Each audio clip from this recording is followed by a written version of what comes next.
बहू होगी घर की। रिद्धि की सास बिल्कुल गाय जैसी सीधी। जो खाने को दे दो खा लेती थी, जो पहनने को दो पहन लेती थी, जो कहो वो कर देती थी। शादी के बाद सास का सीधापन देखकर रिद्धि ने पूरे घर में कब्जा कर लिया था। हाँ भैया, कैसे बिल बना दिया इतना ज्यादा? ये छोटे कपड़े, उसके तो 2 रुपए मैं बिल्कुल नहीं दूंगी।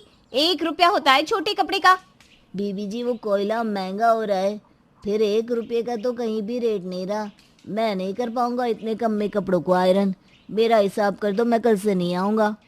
सास कुछ बोलने ही वाली थी कि रिद्धि प्रेस वाले को पैसे पकड़ा कर भेज देती है। माँ जी, कपड़े अब सब खुद ही प्रेस कर लेंगे, ठीक है ना? हाँ हाँ ठीक है बेटा, क्या नहीं।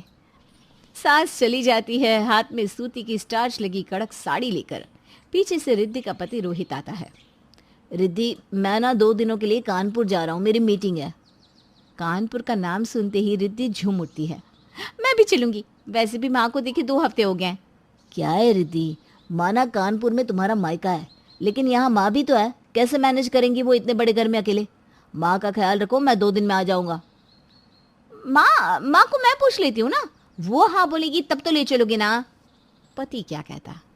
हाँ में सर हिलाकर वो निकल जाता है। अगले रोज रोहित के सामने, माँ जी वो क्या है ना, ये कानपुर जा रहे हैं, हमारे मायके। आप कहें तो मैं भी चली जाऊँ, माँ से मिलाऊंगी, क्यों? हाँ हाँ चल ही जाओ बेटा। पर माँ आप कैसे मैनेज करोगी, खाना पीना, घर की देख रेख? अरे अब क्यों बोल रहे हो तुम? माँ जी ने हाँ कर दी है ना, फिर आगे क्यों बातचीत कर रहे हो? जाऊँ ना माँ जी? हाँ हाँ तो कर दी है। सास का किरदार इतना शांत, बर्दाश्त नहीं हो रहा ना आप लोगों से। लेकिन रुको, जरा सब्र करो। रिद्धि पति के साथ कानपुर का रास्ता पकड़ लेती है और पीछे से सास करती है किसी को फोन। हाँ विमला, आजा, गई चुड़ैल अपने घर। तो आ जाती है विमला, यानी कि सास की बचपन की सहेली। दोनों की शादी एक ही मोहल्ले में हुई थी, लेकिन रिद्धि के कारण दोनों का मिलन कम हो गया। क्योंकि अरे वो किसी और दिन बताएंगे ना, फिलहाल आगे चलते हैं। हाय रे कमला, कितना अच्छा लग रहा है तेरे घर उसकी जाने के बाद से। और नहीं तो क्या, घर में पूरा साय डालकर चिपकी रहती है। मुझे बोली मैं मैके जाऊं, मैंने कह दिया बोल दूं जा, और फिर वापस भी मत आना, वहीं रहे अपनी माँ के पास। अरे तेरे ऐसे इतने भाग्य जो वो वहीं रहे, वो तो मूंग दलेगी तेरी छाती में, वो भी मरते दम तक। अरे क्या करूं, गलती कर दी जो इस चुड़ैल को बहू बना कर ले आई। पता नहीं क्या समझती है खुद को। मुझे बिना तेरा दुख देखा नहीं जाता, लगता है जैसे वो सास है और तू बहू। अरे होगी बहू अपने घर की, बढ़िया आई। रोहित के पापा जिंदा थे ना, तब से चौराहे का कल्लू ही हमारे घर के कपड़े प्रेस कर रहा है, लेकिन उससे भी लड़कर निकाल दिया। अब क्या मेरी कॉटन की साड़ी इसकी माँ आएगी प्रेस करने? माँ ही सिखा रही होगी कैसे सास को परेशान करो। अरे तू बात ही ना किया कर उससे। अरे मैं नहीं करती बात। जो बोलती है मैं हाँ कर देती हूँ। बस भगवान करे वो वहीं रहे। अब 2 रोटी खानी है, सुकून से तो खा लूँगी। दोनों सहेलियां अपनी बातें करती हैं, खाती पीती हैं और मज़े करके विमला वापस अपने घर चली जाती हैं कि फ़ोन की घंटी बजती है। किसका फ़ोन आ गया इस वक्त? ये क्या, फ़ोन तो उसी चुड़ैल का था, कानपुर वाली। माँ जी, विमला चाची से बात हो गई हो तो घर के मेन गेट की कुंडी अच्छे से लगा लेना। वो क्या ना, चोर उचक्के बड़े घूम रहे गली में, किसी को पता चल गया ना कि अकेली हो तो पता है ना क्या करते हैं। हाँ, सास का तो मन करता है कि गला पकड़कर टेंटुआ दबा दे, वो भी फोन से ही। अच्छा बहू, ठीक है, गुड नाइट। हाँ, फोन रखने के बाद बड़ी आई मुझे ज्ञान दे रही है। अरे 16 साल में शादी करके इसी मोहल्ले आए थे, यह कल की आई बताएगी कि कैसे रहना है। हाँ? सास आराम से सो जाती है। सुबह काम वाली आती है, वो काम कर रही होती है। सास उसे चाय बना कर देती है। चल आजा, थोड़ी देर बैठकर चाय पी ले। वो क्या है ना, सारा दिन तो तुझे काम करना ही है, तू भी थक जाती होगी। वाह आंटी जी, आपके हाथ की चाय ना बड़ी मिस करती है मैं। जब से बहू लेकर आई हो, खुद आराम से ना चाय पीती हो ना मुझे देती हो। वैसे कहाँ है तुम्हारी बहू रानी? अरे गई है अपना नीम के पेड़ में रहने, चुड़ैल। नौकरानी हैरान कि ये क्या क्या बोल रही है माँ जी। क्या हो गया? सब ठीक है ना? और क्या, सब ठीक है। वो देखती है ना बहू कैसे हुक्म चलाती है। तूने देखा तो था मैं कैसे रहती थी अपनी सास के साथ। नौकरानी भी जो बहुत दिनों से मन में बात दबाए रखी थी वो फूट पड़ती है। हाँ माँ जी, और क्या सब जानती है मैं। और कैसे कैंची की तरह चप्पर चप्पर करती है सास। आप हो लेकिन लगता है जैसे आप बहू हो और वो सास। हाँ, होगी बहू अपने घर की, ये मेरा घर है। लेकिन लगता तो नहीं है। दोनों बात कर ही रहे थे कि विमला चाची की भी एंट्री हो जाती है। सही कह रही है तेरी नौकरानी। अभी तो तू सास नहीं बहू लगती है, लेकिन ऐसे ही चलता रहा ना तो तू नौकरानी भी लगेगी। बस इस घर में एक बच्चा आ जाने दे। हाँ रे, सही बोल रही है। अब क्या करूँ, कुछ समझ में नहीं आता।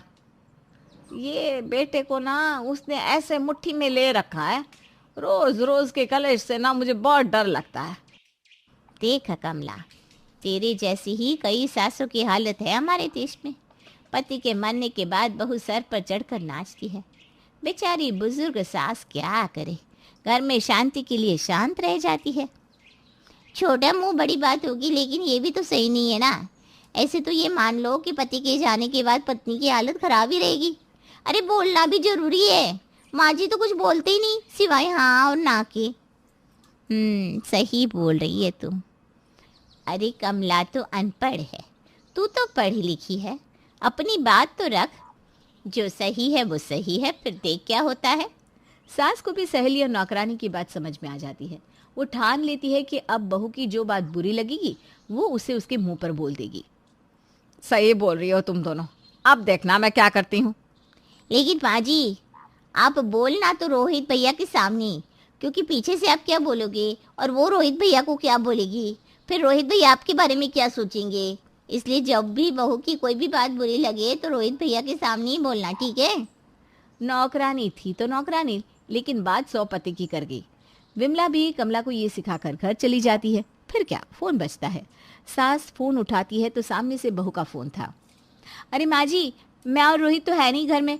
बर्तन तो निकल नहीं रहे होंगे ना धोने के लिए, तो नौकरानी से दूसरा काम करवा लेना, ये नहीं कि चाय में बैठकर पंचायत करो। सास चूंकि भरी पड़ी थी, बहू तुम नहीं हो तो ऐसा तो नहीं है ना कि हम पत्ते में खाना खा रहे हैं। और दूसरे घर के काम तो तुम आ जाओ, नौकरानी के साथ मिलकर कर लेना, हमें बताने की क्या जरूरत है। वैसे तुम ना हमारे घर के लिए परेशान ना हो, अपने घर में रहो जब तक रहना हो।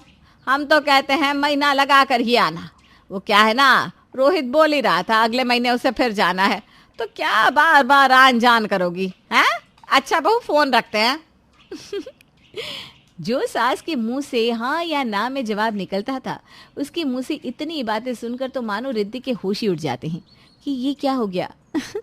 रिद्धि सारी बात अपनी माँ से करती है।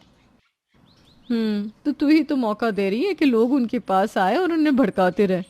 तू क्यों अपनी सास को अकेला छोड़कर आ जाती है? अब मधुमक्खी आकर कान में तो भिन भिन करेगी ही ना। सही बोल रही हो माँ, मैं कल ही घर जाती हूँ। हाँ, लेकिन अब मैं नहीं जाने दूंगी।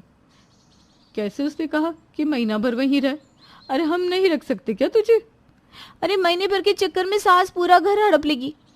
वैसे तो मैं आंख दिखा कर रखती हूँ, उसे पता है ना पति तो जिंदा है नहीं उसका जो उसकी बात सुनेगा।